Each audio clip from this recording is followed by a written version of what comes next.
नमस्कार देशवासियों, आज मैं जौनपुर ज़िले में दीवानी कचहरी के बाहर हमारे कुछ विद्वान अधिवक्ता बैठे हैं और जौनपुर में चुनाव का क्या मिजाज है इसको जानने के लिए हम आप लोगों के बीच में आए हैं। हम आपको ले चलते हैं अपने जो वरिष्ठ अधिवक्तागण हैं, वो हमें बताएंगे कि जौनपुर लोकसभा में या इससे सटे जो लोकसभा है मछली शहर, इसमें इसका चुनावी मिजाज क्या है, जनता का मिजाज क्या है, जनता कैसे इसे देख रही है। हम सीधे आपको ले चलते हैं अपने वरिष्ठ अधिवक्ताओं के पास और मैं अपना परिचय देते हुए आप हमको बताएं। मैं advocate Rahul Verma, civil court Jaunpur.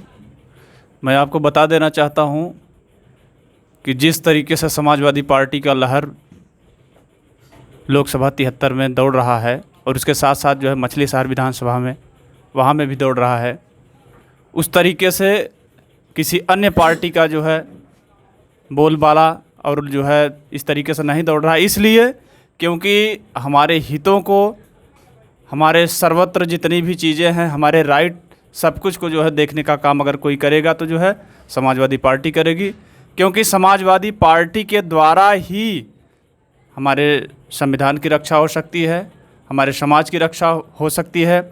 उसके साथ साथ जो हमारे यहाँ के जितने लोग हैं, जितने हमारे समाज के लोग हैं, उन लोगों का हित मात्र केवल अगर है तो जो है समाजवादी पार्टी से। क्योंकि अगर समाजवादी पार्टी को मतदान नहीं दिया गया तो जिस तरीके से भाजपा सरकार कर रही है, जिस तरीके से हमारे साथ विश्वासघात कर रही है, हमारे संविधान के साथ खिलवाड़ कर रही है, उसके साथ साथ हमारे हितों को जो है सर्वत्र जो है उनका विनाश कर रही है। अगर कोई रोक सकता है तो जो है मात्र समाजवादी पार्टी रोक सकती है। पार्टियां तो यहाँ कई तरह की लड़ रही हैं, आपके क्या विचार हैं, परिचय देते हुए बताएं। मैं संजय कुमार सरोज, एडवोकेट। हम भी समाजवादी पार्टी की तरफ से हैं और समाजवादी पार्टी में ही हम लोग का भलाई है। तो आप तो समाजवादी पार्टी के हैं, तो समाजवादी पार्टी की बात करेंगे। हाँ, आप अपना परिचय देते हुए बताएं। मैं अहमद सिद्दीकी, एडवोकेट। और समाजवादी पार्टी की यहाँ एकदम पूरी तरीके से लहर चल रही है। बीच में पूर्व सांसद जी को लेके थोड़ा सा अल्पसंख्यक समाज इधर उधर भटक रहा था, लेकिन सांसद जी अपना नॉमिनेशन वापस लेने की वजह से यहाँ जो है बाबू कौन सिंह नॉमिनेशन वापस लिया? तो वो श्रीकला जी, उनकी वाइफ जो है, हाँ, तो उनकी वजह से जो है यहाँ पे जो है इस टाइम सपा बनाम भाजपा चल रहा है और जिसमें सपा बहुत मजबूती से आ रही है। अपना परिचय देते हुए आप बताएं। मैं वेद प्रकाश यादव। और सपा की लहर से घबरा कर भाजपा जो है अपने तुरूप के पत्ते बार बार बदल रही है, अन्य पार्टियों को दबाव दे रही है। बहुजन के सांसद धनंजय सिंह के ऊपर दबाव था, उन्होंने अपना पर्चा वापस ले लिया, अर्थात हम सपा से वो घबरा गए हैं। सपा है जो संविधान और समाज सब कौमों की रक्षा कर रही है, इसी से वो घबरा के सपा को मिटाना चाहें, लेकिन ऐसा कभी नहीं होगा क्योंकि हम समाजवादी सदैव साथ देंगे। यादव जी, ये भी लोग कह रहे हैं कि यादव समाज को टिकट नहीं दिया गया है, केवल अखिलेश ने अपने परिवार को दिया है। इस पर आपको क्या कहना है? नहीं, ऐसा कुछ नहीं है। यादव लोग की ये भूल है। समाजवादी पार्टी सभी वर्गों, सभी कौमों को लेके चल रही है। ये कभी न सोचें कि यादव को दिया गया तो यादव को ही देंगे। ये गलत सोच आपकी है। यादव लोगों की अगर ऐसी सोच है तो गलत है।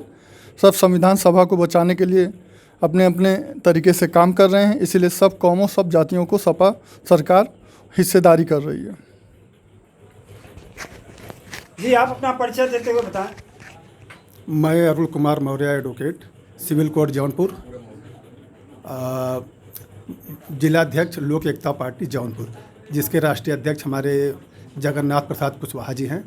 हमारी पार्टी इंडिया गठबंधन के समर्थन में है और हमारे पार्टी की पूरी इकाई, पूरा संगठन जौनपुर और मछली शहर दोनों लोकसभा में मजबूती से प्रचार प्रसार में लगी है। इंडिया गठबंधन के साथ है। इंडिया गठबंधन के जितने भी प्रत्याशी पूरे प्रदेश में लड़ रहे हैं, हमारी पार्टी उनके समर्थन में है, उनके सहयोग में है। और महंगाई, भ्रष्टाचार, बेरोजगारी, यहाँ तक कि इलेक्टोरल बॉन्ड आ गया, कोवैक्सीन आ गई, इतने मुद्दे आ गए हैं कि जनता तो यहाँ के पूरे देश की जनता एकदम बड़ी घबराहट में है। कब किसकी मृत्यु हो जाए निश्चित नहीं है। इसलिए सारी समस्याओं को देखते हुए हमारे प्रदेश में सारे जो लहर चल रही, समाजवादी पार्टी, इंडिया गठबंधन, यहाँ तक कि हम लोग अपने इंडिया गठबंधन में जो सबसे मजबूत होगा, यहाँ तक कि राहुल गांधी तक को भी हम लोग प्रधानमंत्री बनाने के लिए तैयार हैं। अपना परिचय देते हुए आप बताएं। राहुल कुमार सरोज एडवोकेट, यहाँ लोकसभा 73 क्या से। मिजाज है यहाँ का चुनाव का? यहाँ का मिजाज है पीडीए जीत रही है। ये क्या होता है? पीडीए इंडिया गठबंधन। पिछला दलित अल्पसंख्यक। हाँ जी, अपना परिचय देते हुए बताएं। मैं Nagendra Kumar Chauhan advocate, civil court Jaunpur. मैं इस सरकार से पूछना चाहता हूं कि संविधान को ख़त्म करने के लिए जितनी भी इनके पास ये रास्ते सब अपना रही है, किस तरह को समाज को कुचला जाए, दबाया जाए, लालच देकर, प्रलोभन देकर कि इनको मतलब बर्बाद कर दिया है। शिक्षा इतनी महंगी कर दी है कि गरीबों की पढ़ाई, बच्चे पढ़ नहीं पा रहे हैं। महंगाई देखिए, सरकार महंगाई बात नहीं करती, शिक्षा बात नहीं की, बेरोजगारी बात नहीं करती। आज बच्चे पढ़ करके ओवर एज हो जा रहे हैं, कहाँ जाएंगे? एक योजना लाई जो कि ये वाली क्या है, जो कि अग्निवीर, देखिए बच्चे 4 साल के बाद वो कहाँ जाएंगे, क्या करेंगे? वो भीख मांगेंगे। सरकार कहती पकौड़ा तलिए, पकौड़ा तलने के बच्चे पढ़ने के लिए क्यों नहीं यूनिवर्सिटी, एक पकौड़ा तलने की यूनिवर्सिटी खोल देती, बच्चे पकौड़ा तले जा करके क्यों शिक्षा दे रही? अपने बच्चों को विदेश पढ़ाते हैं बड़े बड़े नेता, क्यों गरीब बच्चे नहीं पढ़ेंगे? आप जिस तरह गरीब बच्चे पढ़ते हैं उसी तरह अपने बच्चों को क्यों नहीं शिक्षा देते हैं? क्यों अंग्रेजी मीडियम देते हैं? क्यों विदेश देते हैं? क्यों अमेरिका, रूस, जापान भेजते हैं?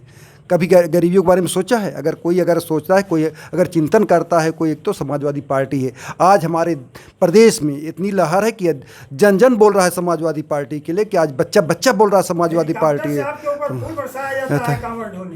तो कांवड़ तो वही तो बर्बादी का कारण है, वही बच्चों को बर्बाद किया जा रहा है, उनको शिक्षा वंचित किया जा रहा है, उनको गजेड़ी बनाया जा रहा है कि आप गांजा पीजिए, आप बर्बाद हो जाइए, शिक्षा मत लीजिए, आप अपने अधिकार को मत मांगिए, अपने हमारे अधिकारों को वंचित किया जा रहा है, संविधान से उनको हटाया जा रहा है। बहुत अच्छे सवाल आए। मैं अपने सीनियर अधिवक्ता के पास चल रहा हूँ। लोग महिलाओं की बात भी नहीं कर रहे हैं, महिलाओं पर क्या? देखिए, यह सरकार जो है महिला विरोधी सरकार है।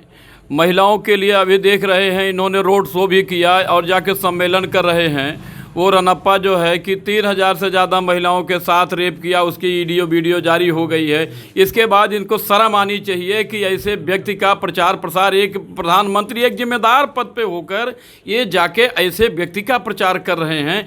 इनके कार्यकाल में मणिपुर में क्या घटना घटी और सहारनपुर में क्या घटना घटी, इस तरीके से बहुत तमाम बहन बेटियों की इज्जत, जान, लाज, इज्जत बचाना भारी हो गया है। ये कहते केवल हैं, ये तो कहते हैं कि बेटी बचाओ बेटी पढ़ाओ, लेकिन ठीक उल्टा इनका सब व्यवस्था चल रहा है। इसलिए इनके कार्यकाल में महिलाएं सुरक्षित नहीं हैं। ये कहते हैं कि मंगलसूत्र की बात करते हैं, जरा सा बिल्किस बानो को उठा के देख लें, अपने गिरेबान में झांक के देखें बिल्किस बानो के साथ इन्होंने क्या किया और सहारनपुर की बेटी के साथ क्या किया। खुद अपनी पत्नी का इन्होंने मंगलसूत्र नहीं बचाए, उसकी इज्जत नहीं किया, तो दूसरे की मंगलसूत्र की क्या ये रक्षा करेंगे?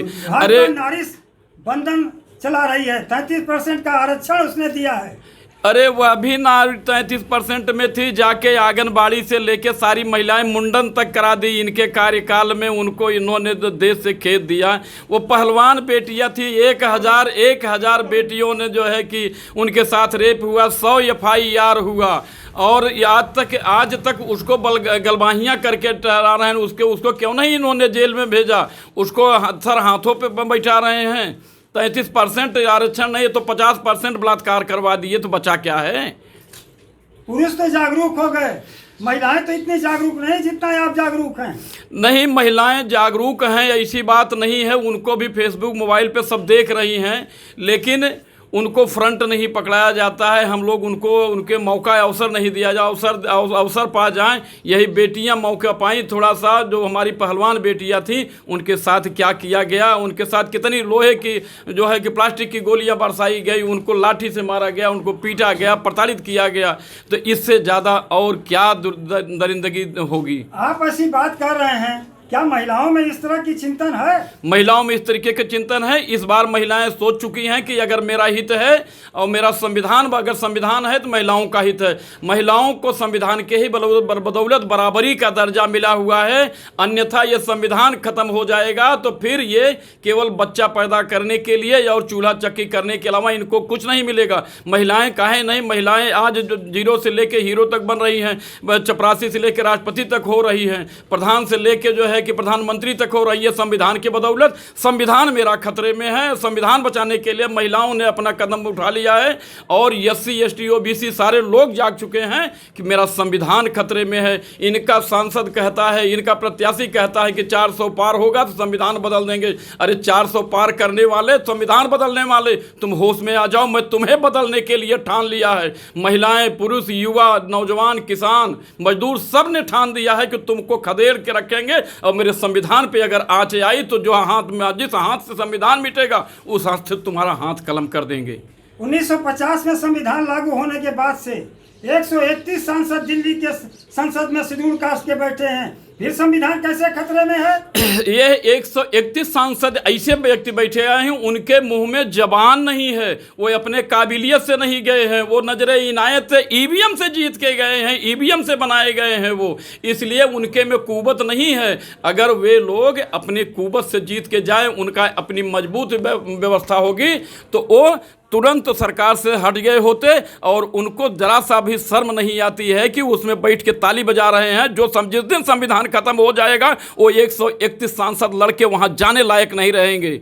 और इनका जिस सुरक्षित सीट से ये जीत के जाते हैं, संविधान खत्म होते ही वह सुरक्षित सीटें खत्म हो जाएंगी। एक राष्ट्रीय पार्टी की नेता जो कहती हैं कि हम दलितों के एकमात्र नेता हैं, उन पर आपको क्या कहना है? देखिए, दलितों की एकमात्र नेता थी और अब वो अपने मिशन से भटक चुकी हैं। जब मान्यवर साहब उसके मिशन के उसके अगुआ थे तब उसमें सारे सर्व समाज का रक्षा वहाँ था, लेकिन आज वो भटक चुकी हैं क्योंकि आज वो दूसरे के हाथ की कठपुतली बनके वो अपनी सीट को जिताने के लिए नहीं बल्कि दूसरे की मदद करने के लिए वो सीट पर अपना टिकट बंटवारा करती हैं और बदलती रहती हैं। अभी सदर में अच्छी लड़ाई, उनका ही प्रत्याशी अच्छी लड़ाई देने के कंडीशन में था, उन्होंने ताबक तोड़ बीजेपी के दबाव में उन्होंने टिकट काट के ऐसे व्यक्ति को दिया है जो पिछले 5 साल वो सांसद था,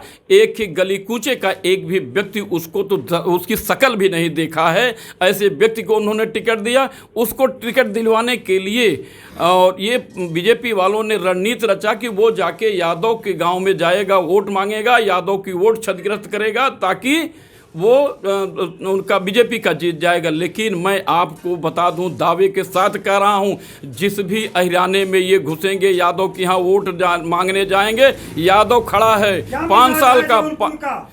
जौनपुर में देखिए इस समय इतना बढ़िया चुनाव तो पूरे मैं लाइफ में नहीं देखा हूं कि जितना बढ़िया। एक तो पहली बात तो मैं आपको बता देना चाहूं कि राष्ट्रीय अध्यक्ष अखिलेश यादव ने जो इस बार टिकट दिया है सूझबूझ करके, इन्होंने कुशवाहा के रूप में जो टिकट दिया है उनकी यह चॉइस एकदम काबिले तारीफ है और नो डाउट कि कुशवाहा के आने से यहाँ कुशवाहा, मौर्य, सैनिक, ये सारे लोग कोयरी एक साथ हो गए हैं और एकदम जय जयकार लगा रहे हैं। यहाँ अन्य कुशवाहा के साथ अन्य बैकवर्ड और SC भी झूम मचा दिया है। इस समय कुशवाहा के सामने सारे इंडिया गठबंधन की पोजीशन क्या होगी? इंडिया गठबंधन यहाँ कम से कम मेरा जो आज की स्थिति है अभी इसके पहले मैं 80-80 हज़ार के मैं आंक रहा था, लेकिन जब से धनंजय सिंह का टिकट बहन जी ने काट के समाजवादी उनको दे दिया, श्याम सिंह यादव को, अब मेरी जीत कम से कम अगर 1.5 लाख 1.25-2 लाख से कम होगी तो इसका मतलब कि इसमें कोई खोट हुई है। इससे कम में जीत नहीं होनी चाहिए, मुझे प्लस में जीत के लिए जाना चाहिए। और इसी सीट पे नहीं, वही स्थिति मछली शहर में है। चूँकि सारे लोगों के दिमाग में यह है कि अभी ज्वलंत उदाहरण है, कोविड के टीके के लिए इन्होंने इतना इलेक्ट्रल बॉन्ड ले लिया और ज़बरदस्ती दबाव दे के इन्होंने इंजेक्शन लगवाया। आज उस इंजेक्शन से हमारे देश के लोग मौत के मुंह में जा रहे हैं। आज चुनाव मौत से बचने के लिए है, अपना जीवन बचाना है, संविधान बचाना है और इज्जत बचाना है और इस मौत के कुआं से बचना है, तभी देश संविधान बचेगा। मेरा परिचय यही है, मैं Barsatu Ram Saroj, advocate, civil court Jaunpur, पूर्व मंत्री और मैं अधिवक्ता सभा समाजवादी पार्टी का जिला अध्यक्ष हूँ। मैं आपको बता देना चाहता हूँ कि इस आतताई ऐसी सरकार से जिसने आज तक जुमलेबाजी, झूठ के अलावा इसे, अभी आप गूगल पे मांग लीजिए सबसे झूठा प्रधानमंत्री विश्व में कौन है, तो केवल ये मोदी जी का ही नाम आता है, इसके अलावा नहीं आता है। तो ये हमारे लोग क्या करेंगे, सब जान चुकी है, जनता जान चुकी है। इनका काम रात 12 बजे चलता है। तो जनता तो लोकतंत्र की न्यायाधीश है, जज है। जनता मन बना ली है इनको बदलने के लिए, इनको हटाने के लिए, नो डाउट। मैं तो अभी आ रहा था कुछ, मैं अपने शेड्यूल कास्ट भाइयों से बात करना चाहा, कहा सर हम लोग इंडिया गठबंधन के साथ हैं, संविधान बचाने के साथ हैं, अगर संविधान नहीं बचा तो हम लोग बर्बाद हो जाएंगे। और सारे शेड्यूल कास्ट एक साथ एकजुट एक आवाज़ होकर गठबंधन का साथ दे रहे हैं, संविधान बचाने की साथ दे रहे हैं। बहुत बहुत धन्यवाद।